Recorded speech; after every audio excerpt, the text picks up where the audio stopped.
Pengalaman buruk memang bisa memicu trauma yang mendalam, apalagi melihat kematian anak sendiri yang tidak wajar. Tapi namanya juga hidup penuh dengan cobaan. Apa kabar kalian semua? Bagaimana puasanya? Lancar? Semoga puasanya lancar, amin. Di video kali ini saya akan menceritakan alur cerita film Kodrat yang dirilis pada tahun 2022. Film ini berkisah tentang Ustadz Kodrat yang harus kehilangan keluarganya dan harus kembali berhadapan dengan orang-orang yang dirasuki setan. Bagaimana keseruan kisahnya? Tonton video ini sampai habis. Dan jika kalian suka dengan channel ini, silahkan di-subscribe saja. Tanpa berlama-lama, kita langsung saja ke pembahasannya. And right now, 1, 2, 3, trot. Check it out.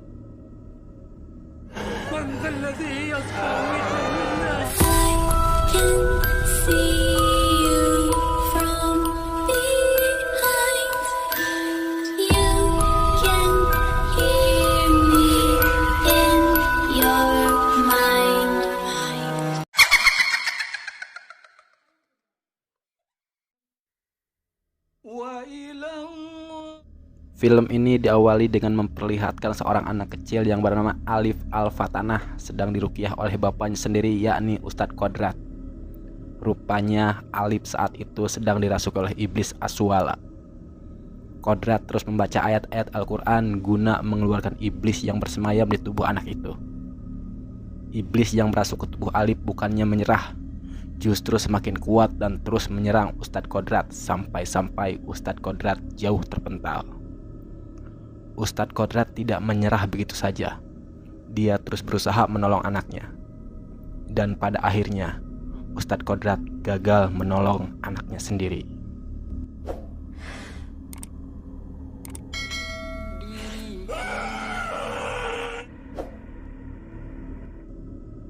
Pasca kejadian itu, Kodrat harus masuk penjara. Kodrat merasa frustasi dan hopeless atas kepergian istri dan anaknya 3 tahun yang lalu. Saat sedang ngagoler di sel, tiba-tiba datang seorang sipir penjara dan langsung menyeret leher Kodrat dengan rantai besi. Rupanya sipir itu sedang dirasuki oleh iblis Aswala. Untungnya kejadian itu bisa dihentikan oleh sipir lainnya yang melihat kejadian itu.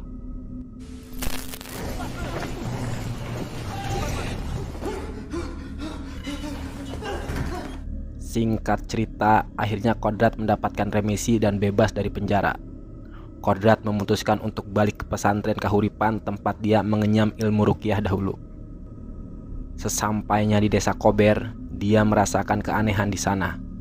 Tanah di sana menjadi tandus dan gersang dan tanaman di sana mati. Bukan hanya itu, situasi di desa pun sudah berubah drastis.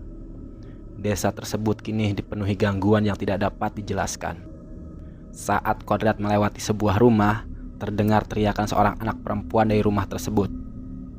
Tapi Kodrat terus melanjutkan perjalanannya dan dia bertemu dengan rombongan ibu-ibu yang sedang menuju rumah yang dia lewati tadi.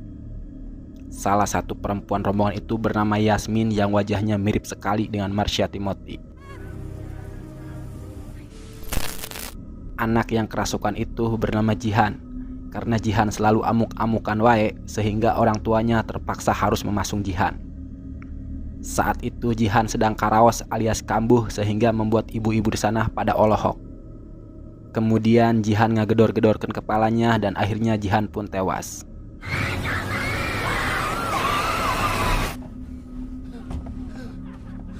Di sisi lain, akhirnya Kodrat pun sampai di pesantren. Di sana dia kembali dibuat heran dengan keadaan pesantren yang memprihatinkan.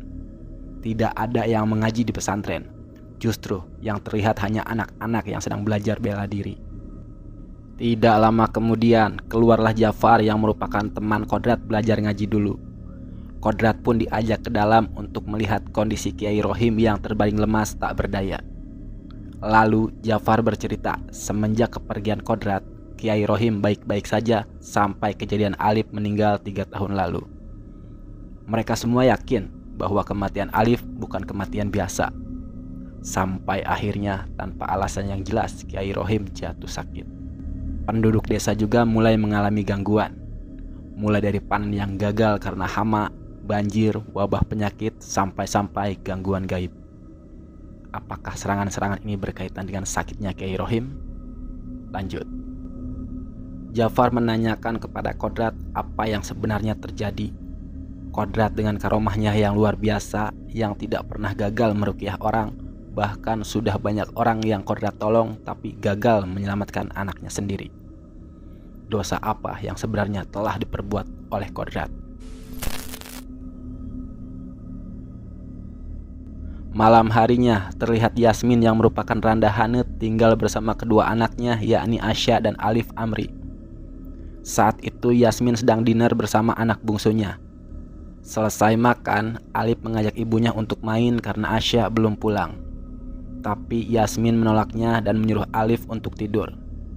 Karena tidak ada yang bisa diajak main, Alif mengatakan kalau dia akan bermain dengan ayahnya. Padahal ayah mereka sudah meninggal. Banget si Alif banget budak picabokeun, sumpah. Di dalam kamar, Alif tertawa sendiri dengan lemari yang terbuka. Yasmin yang mendengar hal itu langsung membuka pintu kamar Alif dan menyuruh Alif untuk tidur. Tidak lama kemudian Asya pulang sekolah dan ibunya menceritakan kalau Alif sekarang mempunyai kebiasaan aneh. Sekarang Alif lebih sering ngobrol sama lemari.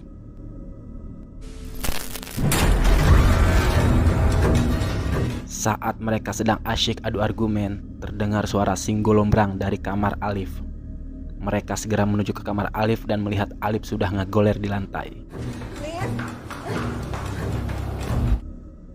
Pagi harinya, Alif pun siuman dan kondisi badannya masih demam. Alif luak-liuk di kamarnya, tapi dia tidak melihat lemari yang sering dia ajak ngobrol. Ibunya mengatakan kalau lemarinya sudah dipindahkan ke gudang. Mendengar hal itu jelas saja membuat Alif marah sehingga Alif terhayang dahar. Malam harinya terlihat Kodrat yang sedang ngawirid merasakan ada yang janggal. Tiba-tiba angin berhembus kencang sampai-sampai menjatuhkan potok Kiai Rohim. Sementara itu di rumah Yasmin mereka sedang kebingungan karena Alif menghilang. Mereka mencari ke semua sudut rumah tapi tidak ketemu. Yasmin pun mencoba mencari ke gudang dan dia menemukan ada Alif di sana sedang ngobrol jeung lamari. Yasmin menyuruh Alif untuk keluar dari gudang, tapi Alif mengatakan kalau dia tidak butuh orang lain lagi, asalkan nurut apa kata ayahnya. Alif pasti bisa berjalan lagi. Yasmin mencoba mengingatkan Alif kalau ayahnya sudah meninggal, tapi Alif yang tiba-tiba dirasuki langsung menyerang Yasmin dengan gunting rumput yang ada di gudang.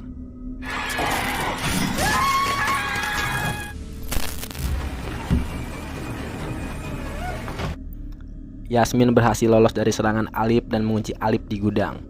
Yasmin pun menyuruh Asya untuk menjaga pintu gudang dan dia akan pergi ke pesantren untuk meminta pertolongan Ustadz Jafar.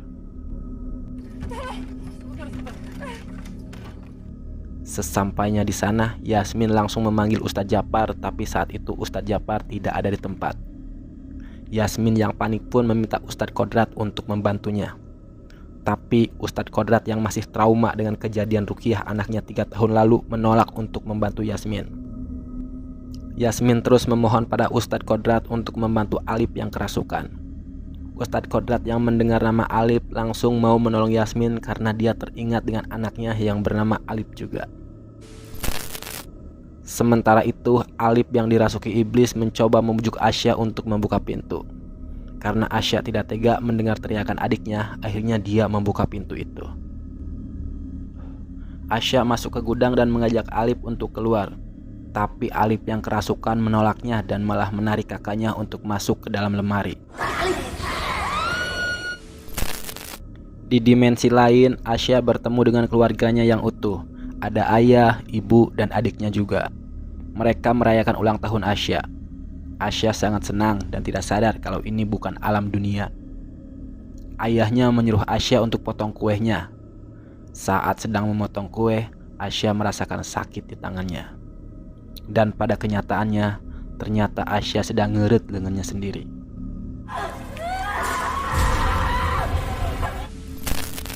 Tepat pada waktunya, Ustadz Kodrat dan ibunya segera datang dan menghentikan semuanya.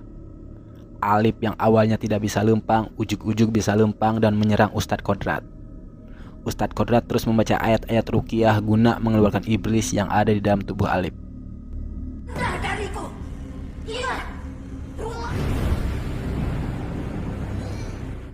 Dengan pertarungan yang cukup menguras energi, akhirnya iblis itu keluar dari tubuh Alif dan Kodrat langsung pamit untuk kembali ke pesantren. Di tengah perjalanan pulang, Ustadz Kodrat didatangi iblis Aswala yang menjelma menjadi seekor anjing serba hitam. Jadi, jika kalian berjalan sendiri di tengah malam, terus melihat ada binatang yang warnanya serba hitam, kalian langsung kabur saja ya, jangan didekati. Kemudian iblis itu berubah wujud lagi menjadi Alif, anaknya Kodrat. Ustadz Kodrat pun rewas dan langsung jatuh ke bawah dan pingsan. Di sisi lain, Yasmin yang sedang berwudu dan tiba-tiba airnya berubah menjadi warna merah dan terlihat seperti darah. Sementara itu, Alif yang sedang di kamarnya kembali dirasuki oleh iblis. Yasmin dan Asya yang melihat hal itu hanya bisa berteriak dan mengunci Alif di kamar. Tidak lama kemudian datanglah Ustadz Jafar dan anak buahnya untuk menjemput Alif dan akan meruqyahnya. Di perjalanan, Ustadz Kodrat menghadang mobil Ustadz Jafar. Kodrat berniat akan membawa Alif dan menyembuhkannya dari gangguan iblis Aswala.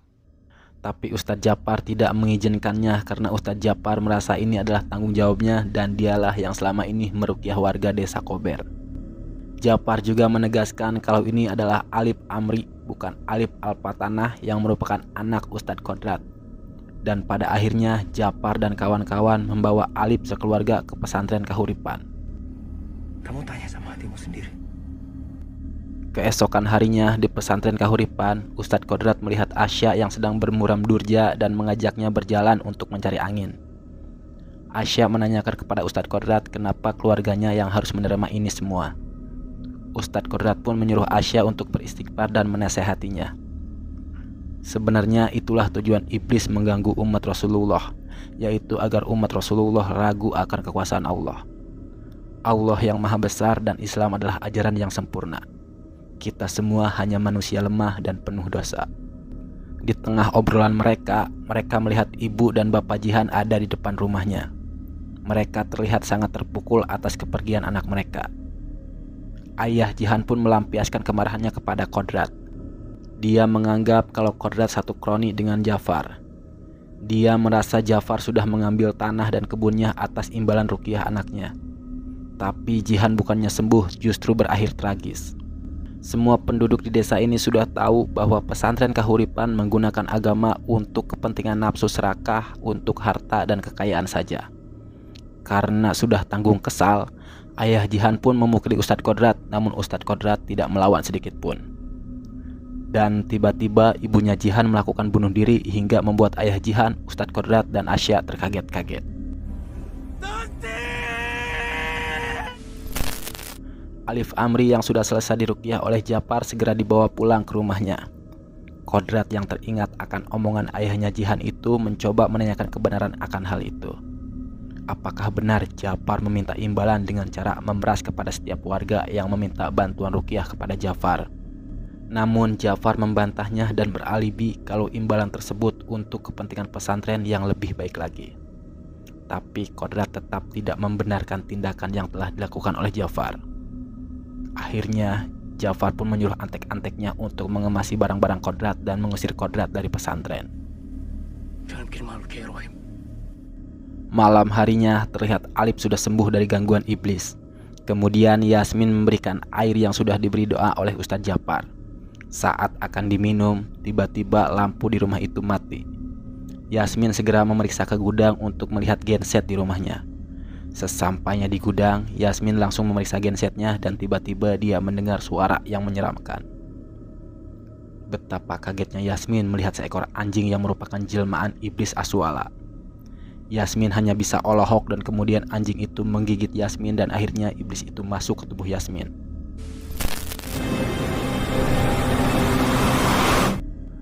Asya dan Alif yang ketakutan mendengar suara dari luar. Asya pun memberanikan diri untuk mengeceknya. Namun tiba-tiba Yasmin yang sedang kerasukan meminta kepada Asya untuk memanggil Ustadz Kodrat. Di sisi lain, Ustadz Kodrat yang sedang berpamitan pada Kiai Rohim. Dirasa Kodrat terlalu lama hanya untuk pamitan saja, antek-antek Japar pun memaksa Kodrat untuk pergi dari pesantren secepatnya. Kodrat yang merasa antek-antek Japar kelewatan, tidak sopan dan terlalu mengintimidasi, akhirnya Kodrat pun melawan anak buah Japar satu persatu. Kodrat pun mencari Japar ke kamarnya dan melihat ada pintu menuju ruangan lain. Kodrat yang penasaran pun masuk dan betapa kagetnya Kodrat melihat Japar yang bersekutu dengan iblis. Dan semua kejadian yang terjadi di desa Kober adalah ulah dari perbuatan Jafar. Japar pun mengajak Kodrat untuk menyembah iblis, tapi Kodrat menolaknya hingga terjadilah perkelahian di antara mereka. Karena Kodrat sudah terbiasa dengan pertarungan seperti itu, akhirnya perkelahian dimenangkan oleh Kodrat. Tidak lama kemudian Asya datang dan melihat pertempuran itu. Tanpa menghiraukan apa yang dia lihat, Asya meminta Ustadz Kodrat untuk ke rumahnya. Sementara itu di rumah Yasmin, dia sedang mengubur Alif hidup-hidup. Tidak lama kemudian datanglah Asya dan Ustadz Kodrat. Mereka menanyakan keberadaan Alif, tapi iblis itu malah ngacaprak teureun-eureun. Sekali lagi Kodrat menanyakan keberadaan Alif. Lalu iblis itu menjawab Alif yang mana? Alif yang dia patahkan lehernya atau Alif yang baru saja dia kubur hidup-hidup? Mendengar hal itu, Ustadz Kodrat langsung mengeluarkan tasbih dan membaca lantunan ayat-ayat Allah. Pertempuran pun dimulai.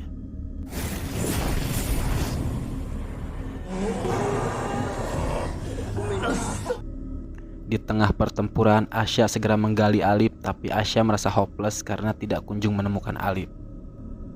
Ustadz Kodrat terus saja membaca ayat-ayat Allah, tapi iblis Aswala bisa mengikuti bacaan itu hingga membuat Ustadz Kodrat kewalahan. Melihat Ustadz Kodrat yang sudah tidak berdaya, Asya memberanikan diri untuk memukuli iblis itu, tapi tiba-tiba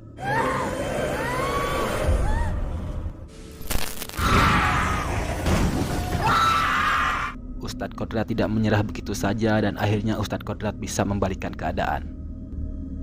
Ustadz Kodrat akhirnya bisa mengeluarkan iblis itu dari tubuh Yasmin. Kemudian Ustadz Kodrat menggali tanah untuk mencari Alif.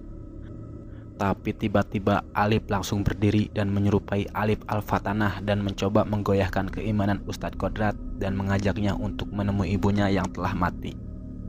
Kodrat yang sadar bahwa itu adalah iblis yang menyerupai anaknya, dia mengikhlaskan kepergian anak dan istrinya.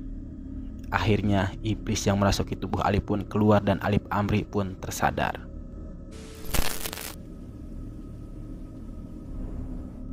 Enam bulan kemudian, kondisi desa itu sudah kembali membaik. Tanaman dan tanah di sana sudah subur kembali dan Kiai Rohim sudah sembuh.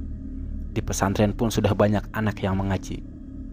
Akhirnya Ustadz Kodrat pun pamit dari pesantren dan akan mencari tahu apa yang sebenarnya terjadi pada Ajijah istrinya. Di perjalanan Ustadz Kodrat bertemu dengan Yasmin, Asya dan Alif.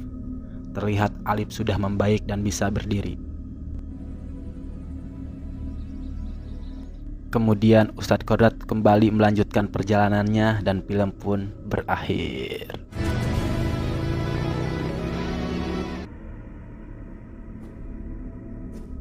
Dan itulah alur cerita film Kodrat. Bagaimana? Mendebarkan, menyeramkan, dan mengharukan bukan? Kodrat yang trauma dengan Rukiah karena kejadian yang menimpa anaknya itu kembali dihadapkan dengan keadaan desa yang memprihatinkan, sehingga membuat Kodrat kembali merukiah dan berhadapan dengan iblis Aswala yang telah merenggut anaknya. Dan semua kejadian janggal di desa itu merupakan ulah dari Jafar yang telah bersekutu dengan iblis. Pesan yang bisa kita ambil dari film ini adalah jangan pernah berhenti berbuat baik. Dan jangan pernah menggunakan agama sebagai topeng atau kedok untuk menutupi kebusukan. Saya Ede, pamit undur diri. Salam sehat selalu. Sampai jumpa di video selanjutnya. Bye-bye.